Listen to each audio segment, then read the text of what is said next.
Hermanos, celebramos Santa Rita de Casia en este 22 de mayo. En muchísimos sitios Santa Rita se la celebra de un modo especial, ciertamente que sí, sobre todo ahí donde hay algún agustino o agustina, algún monasterio o algún convento de los agustinos. Santa Rita es una de las santas de primer orden. En el pueblo cristiano también se le celebra mucho. Y como soy de Palencia, y de Palencia las agustinas lo celebran por todo lo alto la ciudad, pues yo soy, es el día de las rosas, es el día de las novenas, el día de las posiciones, el día gozoso que se han estado preparando durante 9 días para este acontecimiento. Así que allá donde se la celebra esta santa, abogada de los imposibles, que todos encuentren la unción y el cariño y la acogida por parte de Santa Rita de Casia, a la cual vamos a invocar en esta Eucaristía. Lectura del libro de los Hechos de los Apóstoles. Mientras Apolo estaba en Corinto, Pablo atravesó la meseta y llegó a Éfeso. Allí encontró unos discípulos y les preguntó: ¿recibisteis al Espíritu Santo al aceptar la fe?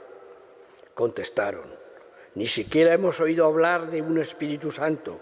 Él les dijo: entonces, ¿qué bautismo habéis recibido?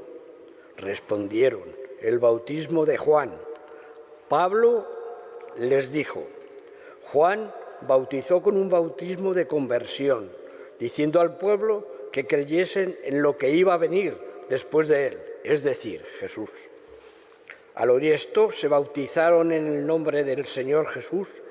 Cuando Pablo les impuso las manos, vino sobre ellos el Espíritu Santo y se pusieron a hablar en lenguas extrañas y a profetizar.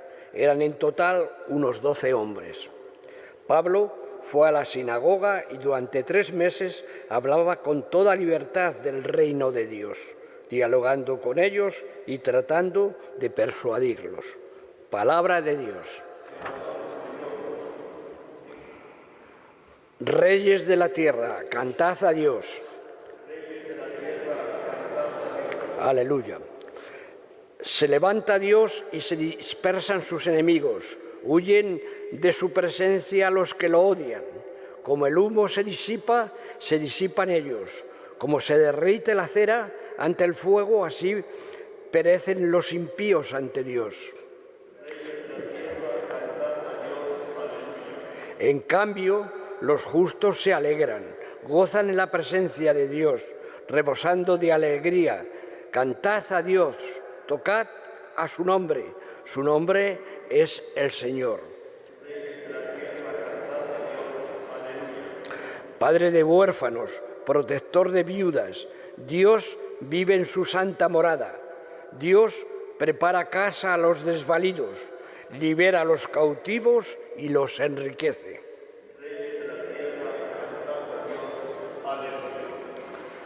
Aleluya, aleluya, es la fiesta del Señor.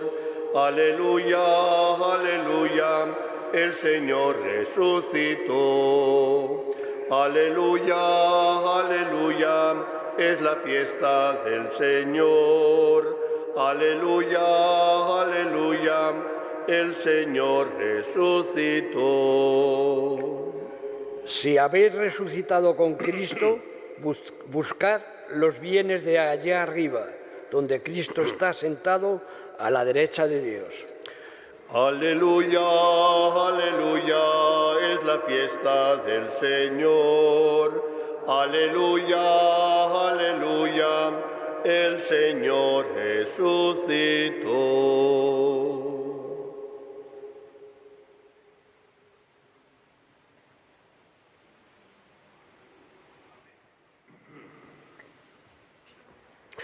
El Señor esté con vosotros. Lectura del Santo Evangelio según San Juan.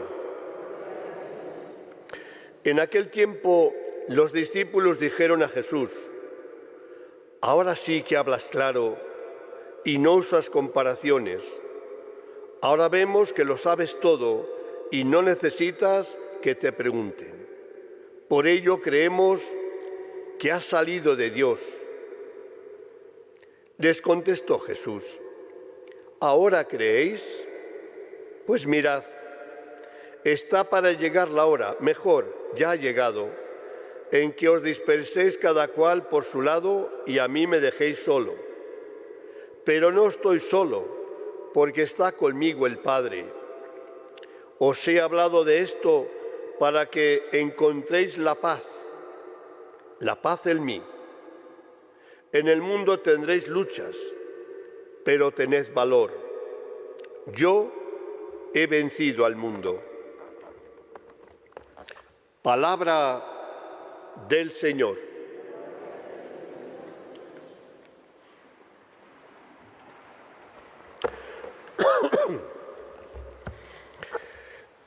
Yo he vencido al mundo, dice Jesús.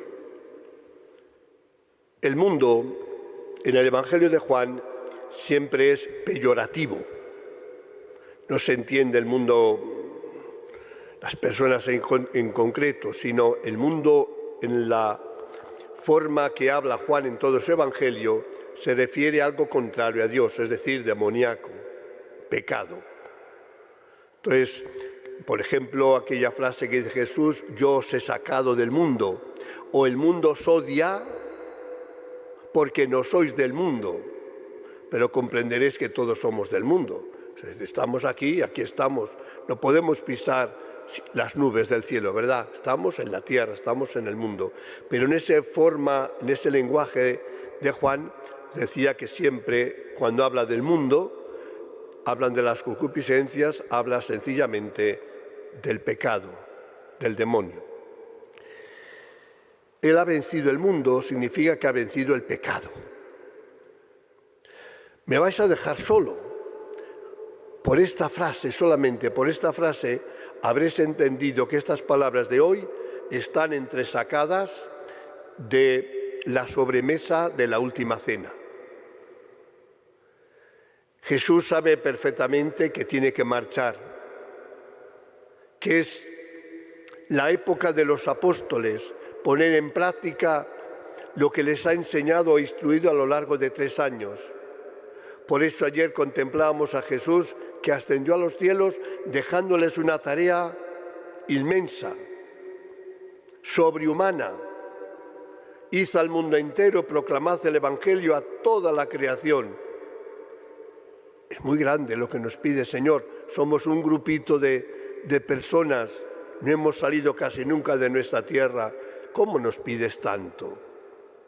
Sin embargo, no. Jesús no es que les pone freno, es que el freno se le han puesto ellos. No están capacitados para ejecutar lo que Jesús desea. Por ello Jesús es consciente de lo que les está pidiendo y por eso les dice: no os alejéis de Jerusalén. ¿Hasta cuándo? Hasta que recibáis la fuerza de lo alto. Entonces, daos cuenta que es en Pentecostés, por lo cual 10 días después de la ascensión, cuando realmente vendrá el Espíritu Santo, infundirá aquel coraje, aquella valentía, y será ya el mismo Pedro, venciendo todo temor, que se pone al frente de los apóstoles para decir: vosotros habéis crucificado a Jesús, pero Dios lo ha resucitado, y testigo de ellos somos nosotros. Esa valentía nunca la habría imaginado Pedro de tener. Sin embargo, ahora cuenta con un aliado, que es el Espíritu Santo.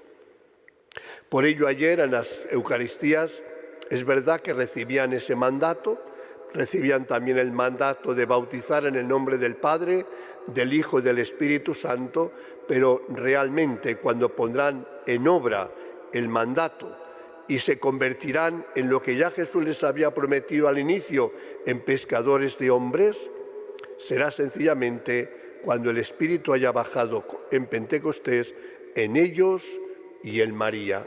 Por ello, la última vez que aparece la Virgen Santísima en las Sagradas Escrituras era con referencia a la ascensión de Jesús, que bajaron desde el Monte de los Olivos hasta Jerusalén al cenáculo. ¿Y qué hicieron allí esos 10 días? Pues yo pienso que hicieron la primera novena cristiana al Espíritu Santo. Dice que permanecían unánimes en la oración. ¿Quiénes? Los apóstoles y los amigos de Jesús. ¿Con quién? Con María, la madre de Jesús. María se convierte en la madre de la Iglesia. Por ello, el Papa Pablo VI, en la tercera sesión del Concilio Vaticano II, proclamó a la Virgen con este nuevo título, María, Madre de la Iglesia. Y por ello el Papa Francisco, hace unos 3 o 4 años, fijó en el calendario litúrgico cuando tenía que celebrarse María, Madre de la Iglesia. Y la verdad es que le acertó, porque la ha puesto el lunes de Pentecostés, que es realmente cuando María ejerce como Madre de la Iglesia, cobijando en torno a sí a los apóstoles, a los discípulos, para que permanecieran unánimes en la oración, pero también gozosos en la esperanza de saber que el Señor no les va a defraudar. Os decía que hoy es Santa Rita, quería dos pinceladas de Santa Rita. Las cosas imposibles las hemos visto todos. Solamente María escuchó de labios de Gabriel aquella palabra, no temas María, para Dios nada hay imposible. Sin embargo, a Rita de Casia la llamamos abogada de los imposibles. Sí la invocan y así la admiran y así acuden muchísima gente a ella. Algo debe tener esta santa cuando arrastra atrás de sí a tantos devotos que hacen su novena o la invocan en cualquier momento, como os decía que sucede en Palencia, pero también en cualquier sitio. Me imagino que aquí en Madrid habrá más de 4 sitios que también la estén celebrando. Pues bien, Santa Rita es de esas personas que no tuvo una vida nada fácil, nada fácil. ¿Se casó por obediencia a los padres? Sí. ¿Hubo amor? Pues yo pienso que mucho amor ahí no podría ser, pero ella sabía que tenía que honrar a sus padres y lo que sus padres la pidieron hicieron. Jovencita la casaron. ¿Con el mejor de los hombres? No. No ciertamente, con el mejor marido. Sin embargo, Rita supo estar a la altura de las circunstancias y mantener sus circunstancias contrarias con el alimento de la oración. Era una mujer de oración. Supo convertir al marido. Un marido que, como sabéis, murió asesinado. Y un marido que tenía que ser vengado por sus propios hijos hacia aquellos que habían asesinado al marido o al padre. La fortaleza de Rita no fue pequeña. Cuando pidió a Dios, mejor que te les lleves, mejor que mueran antes que ver a mis hijos con sangre en las manos. ¿Y verdad que el Señor la escuchó? Y vio como sus 2 hijos morían, jovencitos. De jovencita, antes de casarse, tenía una vocación, la vocación de religiosa, de consagrada, en lo que había en aquel pueblo. Pues había sencillamente un convento de agustinas. ¿Dónde vais sino a las agustinas? Pero mira por dónde las agustinas no la pueden recibir o no la quieren recibir, porque es la viuda de un esposo muerto asesinado y no les parecía muy bien la cosa. Pero como para Dios nada hay imposible, ahí está Juan Bautista, ahí está San Agustín o Santo Tomás de Tolentino, que se encargaron de hacer saltar aquellas paredes, aquel convento, y cuando las monjas se dieron cuenta que había una monja más, porque Rita estaba en los claustros del convento. Estuvo más de 40 años de monja. Un Viernes Santo, después de haber escuchado un sermón y ver los sufrimientos de Jesús, mirando a un crucifijo, se le ocurrió hacer esta petición al Señor. Quisiera compartir contigo tus propios dolores, mitigar un poco tu dolor. Y el Señor, que siempre es generoso, dice que la dio una espina, Por ello a Santa Rita siempre la vemos con una espina en la frente, que no es un adorno, como no fuera un adorno para Francisco de Asís o el Padre Pío el tener las llagas. Son signo de gran dolor, de mucho dolor. Y lo mismo sucedió con Rita. La espina no era un adorno que venía a la frente, sino un dolor inefable que era participación al sufrimiento de Cristo coronado de espinas. Se la considera como la santa de las rosas. De hecho, hoy se bendicen muchas rosas y también se entregan las rosas. Este año casi seguro que me quedaré sin rosas porque no estoy en Palencia y aquí no es el Madrid quien las podría dar. Pero siempre he tenido mis rosas bendecidas en este día. ¿Por qué la rosa? Sencillamente porque unos meses antes de morir, cuando era pleno invierno, la vino a visitar una familia de su pueblo, que estaba muy cerquita del convento, y le pidió una cosa rara en pleno invierno, una rosa de su jardín. Una rosa. Pero si es invierno, el campo está nevado y el huerto también. Pero la pobre mujer no dudó de la palabra de Rita. Si Rita quiere una rosa, yo una rosa buscaré donde me ha dicho, en el jardín. Y una rosa encontró en el jardín, preciosa, que se la llevó al convento a Santa Rita. Y ahí viene la devoción de las rosas o la unión de las rosas con la santa. Pero quitando un poco lo de la santa, como es allí, a lo mejor nunca habéis hablado o habéis escuchado esto, os diré que en Casia, en la basílica preciosa, donde está su cuerpo incorrupto,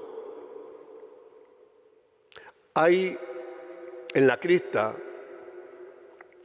a Cristo expuesto siempre, todos los días, en una teca, en un relicario muy bonito, donde hay una forma consagrada desde el año 1300. Han pasado años, ¿verdad? Pues ahí está la forma. ¿Qué tiene de especial esa forma? Sencillamente que en aquella época, en el 1340 y tantos, dicen que un enfermo del campo, un campesino, pidió confesión y el viático, como se pedía antes, ¿verdad? Fue un cura a confesar y a llevar el viático, o porque no creía mucho en la Eucaristía, o porque no tuvo la menor reverencia que había que tener, cogió la sagrada forma que había que llevar al enfermo en el campo, la metió en el breviario y con el breviario en la mano, allí se marchó a visitar al enfermo. Después de confesarle, cuando abre el breviario para darle de comulgar, se da cuenta que la forma está toda ensangrentada y que el breviario ha quedado impregnado de la sangre que ha brotado de la Sagrada Hostia. Las dos páginas se convirtieron en relicario y la forma la tienen las monjas de Santa Rita de Casia en el mismo Casia. Y es el Señor que el día del Corpus Christi, la custodia que sacan es sencillamente esa forma. No cogen una forma recién consagrada para el Corpus, sino que sacan el relicario con la forma del milagro todos los años el Corpus Christi por las calles del pueblo. Todavía es un pueblo, Casia tendrá unos 3.000 habitantes. Está muy cerquita de Asís y no muy lejos de Siena. Quiere decir que estamos en la Umbria italiana, donde hay enormidad de santos de gran altura. Entonces vamos a pedir al Señor tres cosas: que nos dé la paz que ha prometido el Evangelio, que tengamos personas y seamos personas de la Eucaristía que le reverencian y que comulgan con las debidas disposiciones, y tres, que sepamos perdonar y estar más que convencidos de que para Dios nada hay imposible. Sé que me están escuchando muchos enfermos, muchos ancianos, con muchísimos dolores, con muchísimos achaques, también gente normal, ¿verdad?, que está gozosa de ser un día precioso de un lunes del mes de mayo. por lo que sea, pero sea como sea, sepamos que en toda circunstancia, no lo podemos dudar, somos los amados del Señor, porque para Dios nada hay imposible.